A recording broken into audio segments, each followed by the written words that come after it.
Australia is set to record the biggest two-year population increase in history.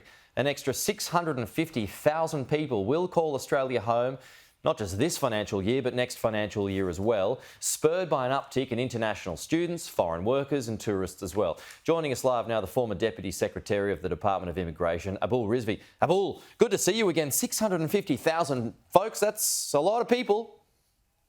Yes, I think the figures in the Australian are related over 2 years. So it's I think it's an extra 350,000 this year and 300,000 next financial year.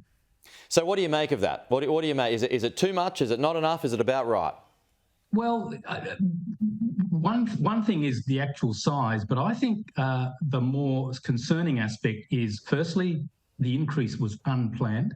So Treasury was forecasting net migration of 235,000, and it's now saying it's going to be over 350,000. The unplanned nature of it is a problem. The second part of it that's a problem, I think, is that it's not predominantly permanent migrants coming into the country. It's actually predominantly overseas students. And secondly, this may surprise your viewers, that it's people arriving on visitor visas and then changing status after arrival. And that is worrying because we don't know a lot about what the skills of those visitors are, what they are seeking to do in Australia, what impact they'll have on the labour market, and those sorts of issues are clearly uncertain. So just to pick up that point there, you'd be worried about a lot of unskilled migrants coming here.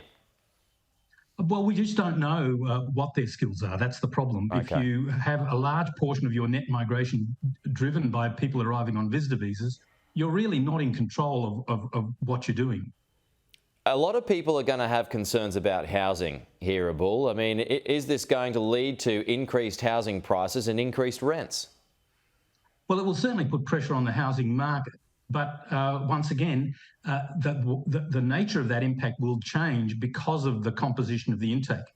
If it's predominantly overseas students, then it'll be student accommodation where the pressure will be. But in respect to the visitors, we don't know whether they will be targeting standalone housing, apartments, or whether they'll just be living with family and won't have much of an impact on housing. We just don't have that analysis. Okay. The Deputy Opposition Leader Susan Lee on the program a little earlier, she says, okay, number, fine, but you've got to get people into the regions.